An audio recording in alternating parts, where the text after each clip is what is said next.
Hi, Dimes. Welcome back to another episode of Virtual Courtside with Dirk and Harris. I'm Harris. That's Dirk. Another great day of the NBA 2K League 5v5 playoffs is in the books, and an interesting day. Not a very exciting day, but an interesting day to say the least. Cavs Legion and Celtics crossover were able to pull off seeded upsets to make the Eastern Conference Finals. And your Western Conference Finals, as I initially predicted, Warriors Gaming Squad against Pistons GT. They both take care of business. Fun day. What series do you want to start with, buddy? You pick. Let's start with T-Wolves Pistons. Ooh, okay. T-Wolves Pistons ends up going to 3. Ant misses a shot in the left corner in Game 2 that would have sealed the series. Instead, he misses. Called it the worst miss of his career. Goes into a Game 3, and then, man, it was the Beast Move party. That was a Beast Move legacy game. That was a lot of fun. Yeah, it's been a while since we had one of those from Beast Move. I just love seeing him get back into the same. Like, even when we were talking to him, like, a lot of conversations I had with Beast Move over the years has just been in passing, not a whole lot being said, but I actually got to, like, talk to Beast Move, and I was like, man, this is the same fucking Beast Move I saw, like, back in Season 2 when he was playing at his best, and, I mean, that's the recipe for having a good offense with Ant is you have to have a good sharpshooter. Like, you have to have somebody who can work off ball. And I think for the first time in a while over there for Pistons GT, we finally saw Beast move with the ball in his hands dribbling. Yeah. Like, there was a point where, like, I think he heard me, by the way, when he said that he doesn't dribble anymore. Yeah. When, like, he was cooking, Ant was kind of like, this is all fucking you. Like, go crazy. Saw a little bit of moves. I don't know if he even scored off any of them, but it's nice seeing the switch up and the dynamic that they had in that closeout game too. How much they got Mana back. I mean, honestly, Mana kind of stole the show for me because we were hyping him up, and as we were hyping him up, he kept making game-changing play after game-changing play. Some of those passes that he were making off of rebounds when he's like double covered under the rim, I don't know how it didn't hit a hand or anything, but he just kept finding Beast Move. He kept finding Ant for these kickouts.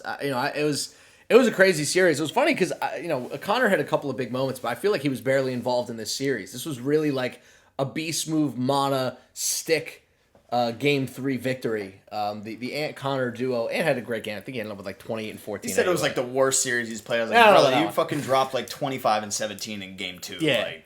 Like. But it was a good series. And, I do feel for the T-Wolves a bit. I think the problem with the T-Wolves is that we saw them hit their ceiling in the tip-off, and they never got close to it again. And that happens a lot with young teams, right? You come out firing. Nobody has any film on you. You're kind of, they're on the new build. They're playing 5 out. It's high flying. It's exciting. It's not even that they got worse. They just never got better. Like, they kind of plateaued as a team. And honestly, for them to make the 2 seed after the season they had, very impressive. But I think them losing to this Pistons team with the way that Detroit is playing is really not all that surprising, especially in the fashion that they did. I think the Pistons, after losing that Game 2, really put the clamps on him in Game 3, and it was fun. It was great seeing the best 5-out teams on stage. Do or die, your best versus my best, gun on gun, and the Pistons get it done. Yeah, I like what I saw from the T-Wolves this year. I had a lot more high hopes for how they were going to involve Tutok just because we've seen what Bear can do with the likes of Shifty Kai, and obviously Tutok probably not at that level, but definitely expected way more from him. I think there could have been some big moments to where even if he had the ball in his hands and could have made something happen, but we really didn't see him like cook up at any point. That's where I have a problem with the T-Wolves this year, because they drafted Tutok to be their guy, and they did it to a point where they literally made him the starting guard in threes and said, okay, we're going to run our entire team through you in this game mode. And then we get to 5s, and like they treated him like he was B-Rich. It was very strange, and I get it, man. Bear loves having the ball. He loves this 5 out, but and I'm not trying to claim he's a ball hog or anything, but it straight up was not enough Tutok. It was too much Bear. It was too much 87 3-ball. It wasn't enough. How many times this year do we see Tutok go 5 of 8 from 3 or 6 of 10 from 3? I feel like we saw it twice, maybe. Honestly, a comparison, which is like kind of the irony of this, is the way that they played their 5 out was very similar to how T-Wolves ran 5 out in Season 2, where Jay Money was being used as the sharp, which is, again, the irony of it. He is now the coach of this team. And so it really wasn't utilized how the modern day era needs to be played in the 2K League. It was a very throwback 5 out team. I think that's a good way to put it. But honestly, they need, obviously as long as Bear's there, Tutok's never going to be given the keys, but They need to move Tutok to to at least to the passenger seat, man. Like, they put him 2 rows in the back of the Suburban, you know what I mean? Like, he's sitting in the back with the kids, and it was just kind of weird to see them not really prioritize him at all. And also, it ended up being a lot of polo. It was a lot of polo down the stretch. Yeah, I mean, a lot of polo. He had I think it was the big game 2. Yeah, and they started going to him a lot more. Reminded me very much of how when they played the Bucks in person. Game 3, there was just some shots that he should have hit. Like when Connor's leaving you that wide open. Like that's the thing that Connor's continuously done and has been the demise plenty of times for Pistons GT. He loves to move around just a little bit too much in that left side. And he'll always get caught with his back turn, can't recover in the play, leads to an open 3. But, it is a tough way to go out. But, it kind of lived up to the hype of the 2 best 5-out teams. It was very entertaining to watch, seeing the clash of styles, how different those 2 guys are. But I don't think there's really been a question that Pistons GT probably has had the best 5-out.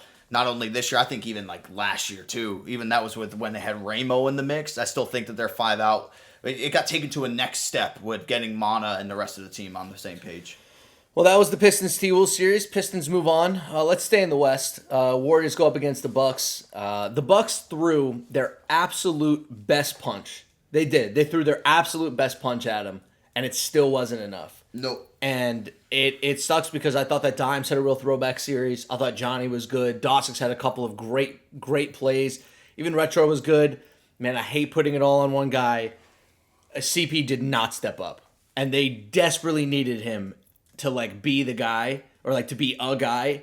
And so often, so many quarters of that game, it felt like they were playing 4-on-5. And obviously, he's on a point guard. He's not going to give you anything defensively. So... And honestly, the Warriors just ended up picking on him in that game too. Once the Bucks lost that game 1, when CP actually had a good game, once they lost that game 1, and the Warriors got into game 2, that it was over. Like, they didn't get enough from CP. Johnny started missing shots, and it was over. They knew they had CP right where he wanted him when he came out to start off game 3, went into the mid and just shot. Game 2 went right into the mid and just shot like an absolute smothered broken back shot. From that point on, I was like, okay. Yeah. It's just second guess. I think you and I actually gave each other a look, and we're like, oh, God. He just, he doesn't have the confidence that maybe we saw that when he was out there with the Grizz. He's had some games this year, maybe 2 games out of all the ones that they played where he, went crazy, had, a 30-point performance. But other than that, I was actually talking to Tox before the game, and I was thinking of, player comparisons to CP this year. Or, looking back at all the guards that have been in the league. And my comparison that I drew to him was him and Cap are almost the exact same type player. Interesting. They will have a game where they go fucking berserk. From that point on, you will not see anything from them for a fucking 6-game stretch. Well, we talked about how the T-Wolves kind of found their ceiling and then kind of drifted down from there. The CP that we saw with Grizz Gaming that beat the Warriors last year in the tip-off, that slaughtered the Warriors, he was amazing. Yeah. He had a 25-plus point double-double in both games. We have not seen him since. We have not seen that CP since that series in 2 years. We haven't seen him. We didn't see him all year this year. We didn't see him for the Grizz last year. In fact, the drop-off on that Grizz team was so bad. It wasn't just CP. It was the whole team fell off. It was so bad that they didn't even make the playoffs. They lost first round in the ticket. We just haven't seen that guy. And I wonder what the Bucks do this offseason. Do you try to find a new point guard? Do you try to just I don't think they blow it up. They still have Johnny Dawsix and Dimes, but what do you do with Retro? Did Retro show you enough to keep? What do you do with CP? I'm interested to see what the Bucks do this offseason. They're at the point where if Cooks was back on this team, that Warriors series might be different. I don't even think Cooks would be the answer to this team. I do. I think that this relies so much on the point guard but there's no way that they're going to have Cooks, Johnny Dawsix, and Dimes on the same team. But I'm saying if hypothetical, if he was on this team or if they had any other point guard, honestly, on this squad, that things would probably end up different. But again, the most impressive part about all this with the Warriors, it's not the defense, it's not the offense, it's the fact that their composure is on a different level. Because they're a team who has won everything, so they have the confidence. They're the defending champions. They've won both the tournaments. They've lost just 3 games total over the cross of 5v5. That I've never seen a team, go back to T-Wolves when they played them game 1 in the turn, they got blown out. I have never seen a team like that, like the Warriors, that were just so calm, cool, collected, not really giving a shit, oh man, we got blown out. Because even when you push them to the limits, unless you're blowing them out, You always can count the Warriors into the game. If it's within single digits, and they're one of the best at slowly chipping away and taking control. Yeah. Like, it might take them a full quarter, but they could be down by 10. By the end of that quarter, they might have a lead or they tie the game, and all of a sudden it's a big play defensively, swings over to the offensive side, and then the Warriors take control. It also doesn't help that we've officially entered your defense is terrified, mama's on fire. Your defense is terrified, mama's on fire. Like, he figured out the jump shot, he's figured out the 3-point shot, and now they just, like, they don't have a weak point anymore. There's no weakness on their offense. Jump shot revelations over the past, like, couple weird. I don't know what's going on. TB, now mama. It's very strange. But yeah, the Warriors took care of business. I gave the Bucks a 50% chance to win, and I know that their social guy was definitely lining us up for a pretty nasty social post that they lost, so I'm kind of happy that we escaped unscathed because we were definitely going to get dominated. But all in all, it was a good series for the Bucks. I think they played well. It's just that was their best punch, and the Warriors took it, they ate it, and they tossed an absolute haymaker at them in Game 2. I think what I've seen this year from the Warriors is that I've just been waiting for any team. I wanted to see what every single good team's best punch looked like. Because if I saw a team whose best punch was good enough to beat the Warriors, I would say that they're not going to win the title. Because I think eventually they'd go up against a team who just has a slightly better best punch than they do.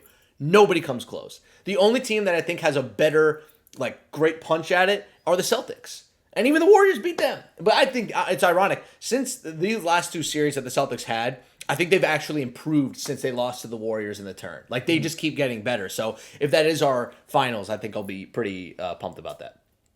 So, anyway, let's talk about the East. Speaking of the Celtics. Celtics-Raptors. We didn't get to see a ton of this series. No, we saw none of it. It was remote. We saw the closing moments, basically, of both.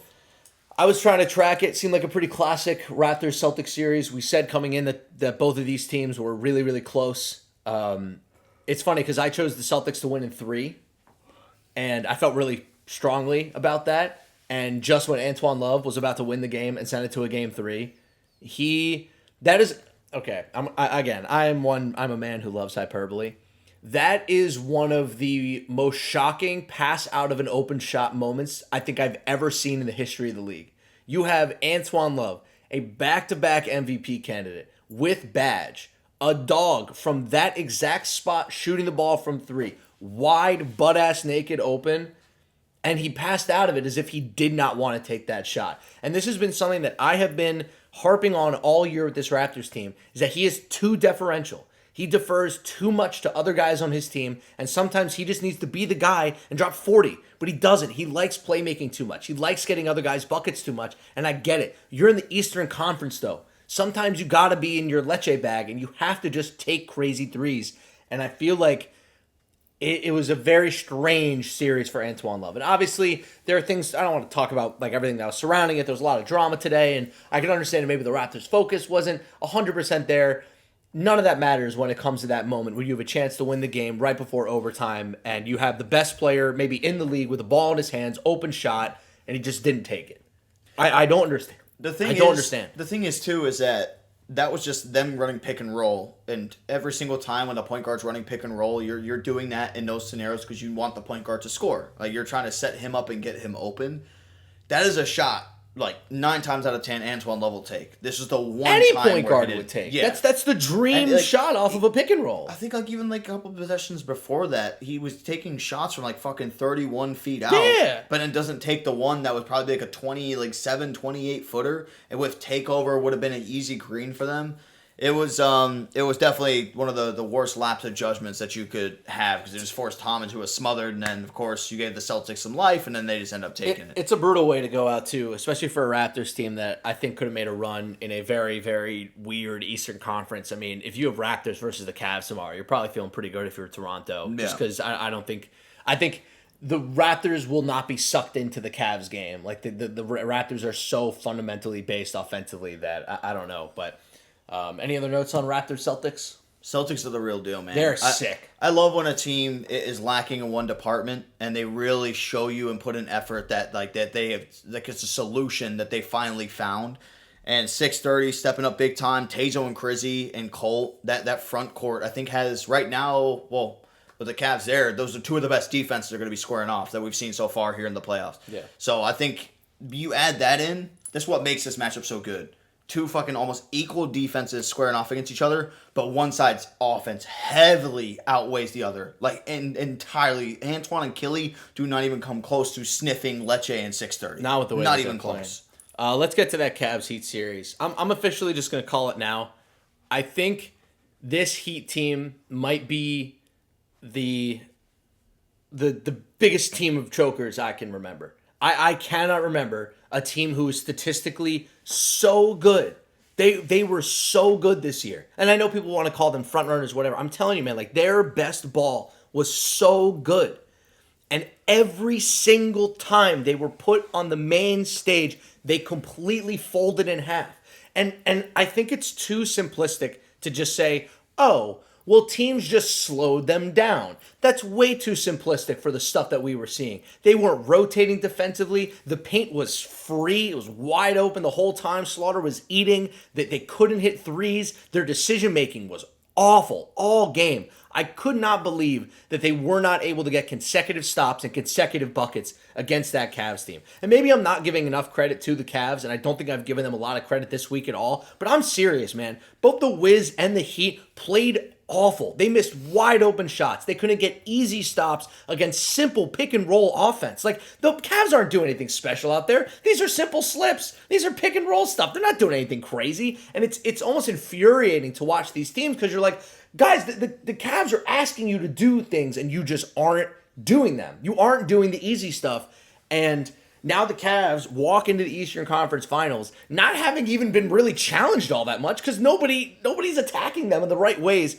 It's almost as if the Wiz and the Heat went into this series saying, we're just going to play our game. And none of them have actually watched the Cavs play for 2 months. It's crazy to me how both of those teams have game plan against the Cavs. Their offense is so simplistic because they have a point guard and a shooting guard that don't mix. Killy can't play make. Antoine can't score. So you know that Killy's going to score and you know that Antoine's going to pass. Neither of them are being played correctly. It's infuriating to watch. I couldn't believe the Heat's game plan tonight in that game 3. I couldn't believe it. It's one of the more simple things when you go back and look at a game, and you can even, you don't have to watch the game, just look at a box score, and you see TB, DJ, and Slaughter all in double digits. And you kind of sit there and you're like, man, they're fucking scoring a lot. Because guess what? It's backdoor cuts from TB. Yeah! Just dunking the ball. DJ a little bit more the same. They use him more of an option with a lot of in and outs. Slaughter's just been, Slaughter's easily the best player on the team. He's been the best player. Well, him and DJ, I think, have both been great. They've been awesome. Slaughter offensively has been really good. TB's figured out his shooting. Like, dude, Antoine is going to make the conference finals averaging single-digit points per game. That's what I'm saying. There should be There should be no way that with how bad the guard play has been for the Cavs in this playoffs, that they should be in a position like this.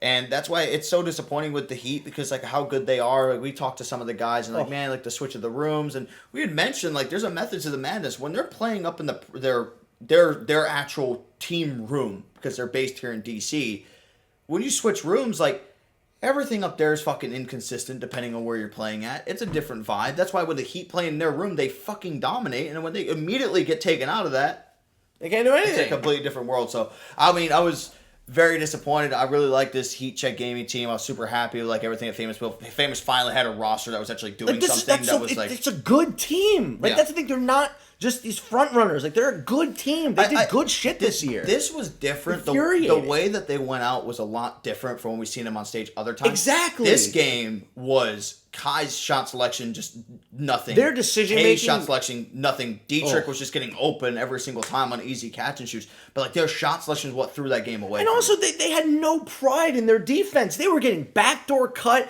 I don't think Shifte missed a dunk the whole fucking series. Like it was honestly, as a just general basketball fan, it was pissing me off watching them play against this Cavs team. Because like the answers were so obvious and they just wouldn't do it. If I have to see Slaughter go up for another free rebound with somebody not boxing him the fuck out, I'm going to lose my mind. It is 2 straight series of nobody boxing out Slaughter. That is the only way that they can get extra possessions is if Slaughter gets offensive rebounds. They don't force a lot of turnovers. They don't hit a lot of threes. The only way that they can beat you offensively is if you are giving them second chance opportunities. Nobody has put an ass on Slaughter for 2 days. I can't believe it. We finally got. You're feeding right into what the Cavs want. We finally got an answer on the whole Popper inside thing because we haven't had a chance to really talk to a lot of centers, but I asked Saucy, and he was saying just like the inside build that Slaughter's on can just fucking horse. And you see the jumping animations a lot of the insides are now getting. Then put an ass on him. Box him out. Put 2 people on him. That's always the tough part because like it's definitely doable, but like you have to be so on point to where, say like if he is by the elbow, like you might have the guard who's playing up on the hash that's like following the off ball just in case something happens.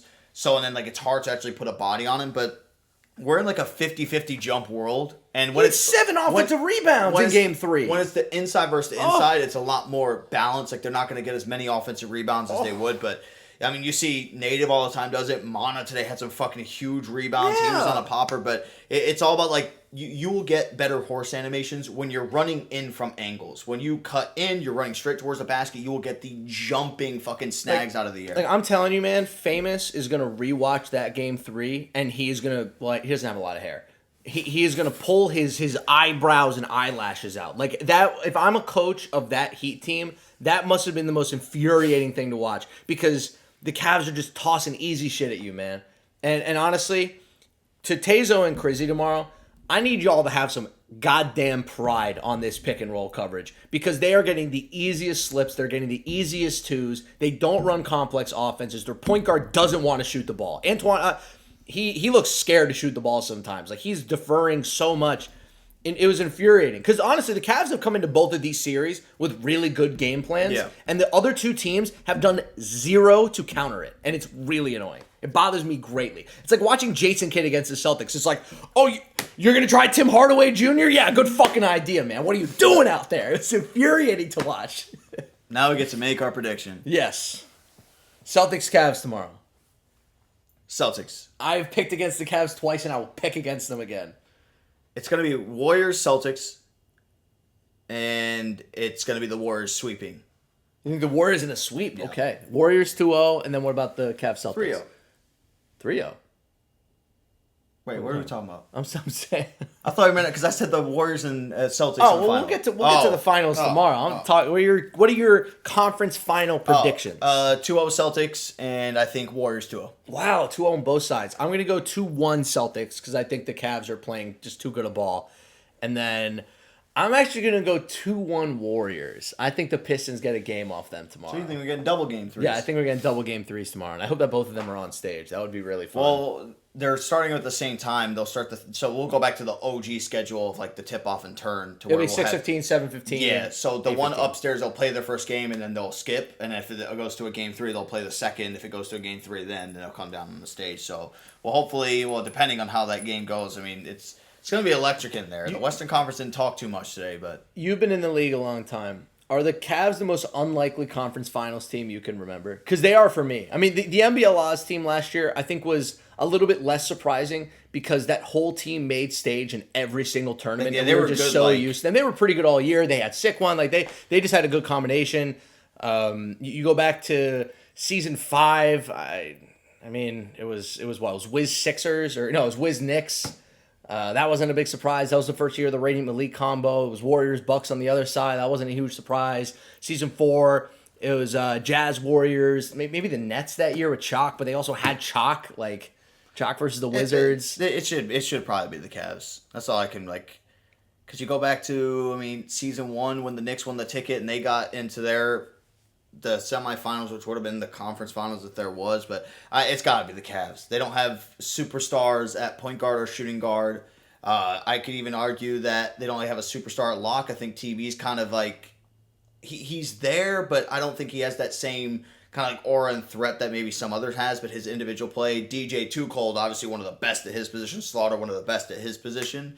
So yeah, I think it's more unlikely because the front court's good, but the guard play is the one that's very questionable. So that's why I could say, yeah, probably most unlikely. People are going to get mad at me because they're probably going to say to me, well, Harris, why aren't you giving the Cavs credit? Because maybe their defense is forcing these teams into these bad decisions and all that. I'll say, yeah, man, the Cavs defense it's fucking amazing. It's really good. It's great.